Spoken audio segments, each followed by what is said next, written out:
अब देखो दूसरा पॉइंट हमारे पास है गहराई का प्रभाव, यानी कि जब हम धरती के अंदर जाते हैं तो स्मॉल जी के वैल्यू में क्या अंतर आता है ये हम देखेंगे अभी। तो मान लो हमारे पास ये धरती हमारे पास है, ये दिख रही है सबको।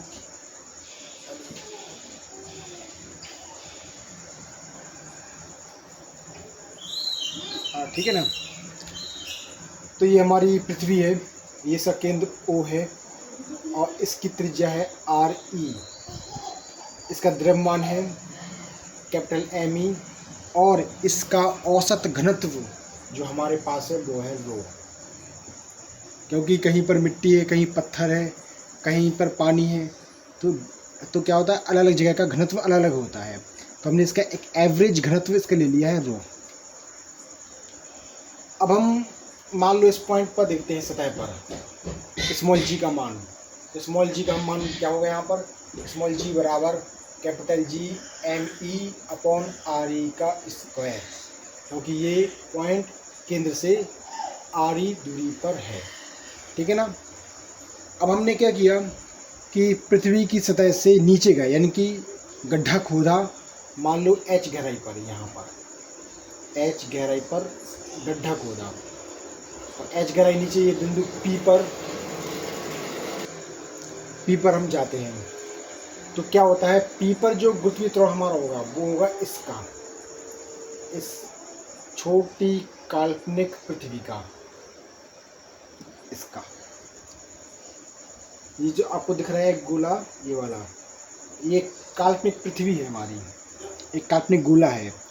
तो इसी गोले का जो है यहाँ पर ग्रेविटी काम करेगी, इस भाग की ग्रेविटी काम नहीं करेगी। इसे मैथमेटिकली हम लोग प्रूव भी कर सकते हैं। जब हम नीचे आते हैं पृथ्वी के अंदर, तो मान लीजिए हम इस पॉइंट पे आ गए, तो ये दूरी कितनी हुई हमारी, ये पूरी RE थी, ये H है, तो ये हमारी होगी RE माइनस H, इतनी सी। ठीक है ना, ये RE हमारी पूरी थी और ये हमारी H नीचे आ गए, तो इतनी सी कितनी है, RE माइनस H। तो RE माइनस H त्रिज्या का जो गोला हमारे पास है, इसी का गुरुत्वीय त्वरण हमारा इस बिंदु P पर रहेगा। इतने भाग का कोई भी गुरुत्वीय त्वरण हमारा कोई काम नहीं करेगा। ये मैथमेटिकली हम लोग प्रूफ कर सकते हैं। ठीक है। तो मान लो बिंदु P पर हमारा जो गुरुत्वीय त्वरण हमारे पास है वो है G डैश। अब हमको अभी भी नहीं पता है कि G डैश कम है कि ज़्यादा है कि G के बराबर है। तो हम लोग इसको सिंपली कैलकुलेशन इसका करेंगे और उससे पता लगाएंगे कि हाँ ये क्या है वैल्यू। तो G डैश हमारा क्या हो जाएगा, कैपिटल G। अब देखो G डैश जो है वो छोटी वाली पृथ्वी के कारण हमारे पास है। तो यहाँ पर जो द्रव्यमान हम लेने वाले हैं वो लेंगे इस छोटी पृथ्वी का। तो मान लो इसका द्रव्यमान कितना है हमारा, ME डैश। तो G ME डैश अपॉन इसकी त्रिज्या कितनी है, RE minus H, RE minus H का होल स्क्वायर। ठीक है। इसको इक्वेशन 1 मान लेंगे, इसको मानेंगे इक्वेशन 2। सेम चीज़ 2 में देंगे 1 का भाग, तो समीकरण 2 भागे 1। तो देखो G डैश अपॉन G बराबर G ME dash upon RE minus H का होल स्क्वायर भागे G ME अपॉन RE का स्क्वायर। अब देखो G से G हमारा कट चुका है और इसका गुणा हमारा यहाँ पर और इसका गुणा हमारा यहाँ पर होगा। तो उसको आप पॉज करके नोट कर लीजिए, फिर आगे बढ़ते हैं। तो देखो हमारे पास गुणा करने पर ये आता है हमारे पास।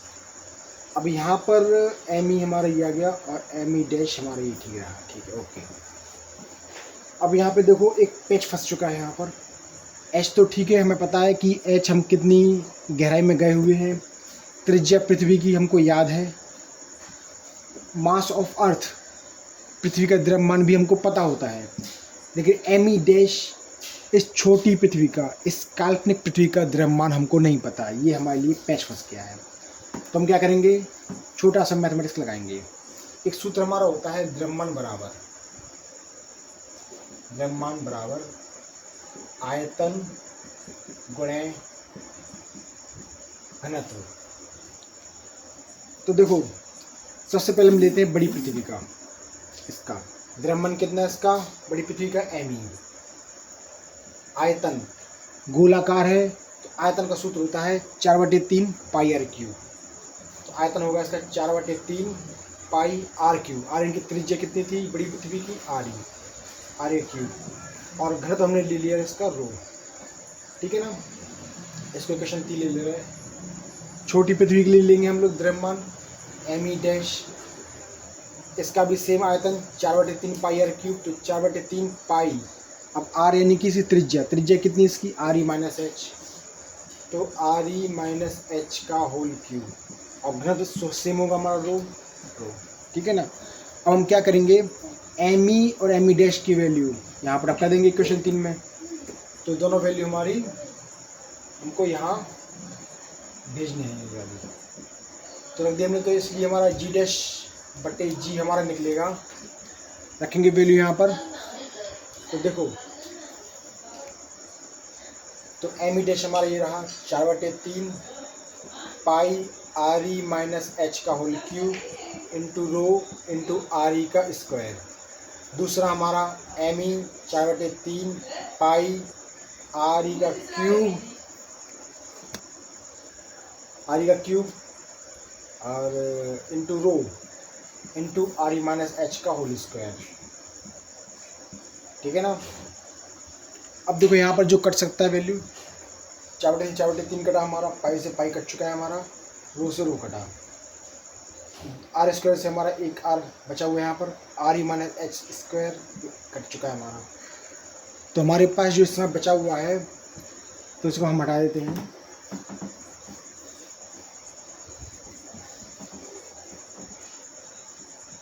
ये बचा हमारे पास जी डैश अपॉन जी बराबर are E minus H upon R ई। इस आर ई को हम क्या करेंगे, इस आर ई को अलग अलग लिख देंगे इसके नीचे। तो जी डैश जी को ऊपर भेज देंगे, तो G R E upon R E minus H upon R E, ऐसे हम इसको लिख सकते हैं। ये हमारा कट चुका है आर ई से आर ई, तो जी डैश निकला हमारा जी 1 माइनस एच अपॉन आर ई। ये है पृथ्वी के नीचे जाने पर जी का मान। देखो 1 से माइनस हो रहा है ये, यानी कि इसकी वैल्यू, इस कोष्टक की वैल्यू हर हाल में 1 से कम आएगी। तो जब 1 से कम वैल्यू को हम जी में गुणा करेंगे तो इस पूरे की वैल्यू जी से कम हो जाएगी हमारी, यानी कि 1 माइनस एच अपॉन आर ई जो है इसकी वैल्यू हर हाल में किससे कम है, 1 से कम है। तो इसीलिए जी डैश की वैल्यू जो है वो हर हाल में हमारी जी से कम ही आएगी, यानी कि नीचे जाने पर जी का मान कम ही होता है। अच्छा, यहाँ पे एक कंडीशन और है, आप इसको पॉज करके नोट कर लो, फिर आगे बढ़ते हैं। इसमें एक चीज़ और है कि यदि मान लीजिए कोई व्यक्ति पृथ्वी के केंद्र पर जाता है, यहाँ से जाता है कहाँ पर, पृथ्वी के केंद्र पर, तो जो हमारा ये आर ई है हमारा, और ये हमारा एच होगा। एच हमारा जो होगा, क्योंकि एच हमारी क्या है, पृथ्वी की सतह से गहराई, जहाँ हमको निकालना है गुरुत्वीय त्वरण। हमें कहाँ निकालना है, पृथ्वी केंद्र ऊपर निकालना है। तो हमारा जो एच होगा वो आर ई के बराबर हो जाएगा। आप चित्र में समझ सकते हो इसको। तो हमारा यहाँ पर जी डैश क्या होगा, हमारा जी डैश बराबर सूत्र हमारा जी 1 माइनस एच अपॉन आर ई। अब एच हमारा आर ई के बराबर, क्योंकि हमें निकालना है ऊपर गुरुत्वीय त्वरण नीचे जाने पर। तो यहाँ हम रख देंगे एच बराबर आर ई, जी डैश बराबर जी 1 minus are E upon R E. R E cut गया हमारा, जो जी डैश निकला हमारा जी 1 माइनस यानी कि 0, यानी कि पृथ्वी केंद्र पर जो हमारा गुरुत्वीय त्वरण हमारे पास है वो क्या होता है, हमारा 0 शून्य होता है। आई होप कि आपको ये बात समझ में आई होगी।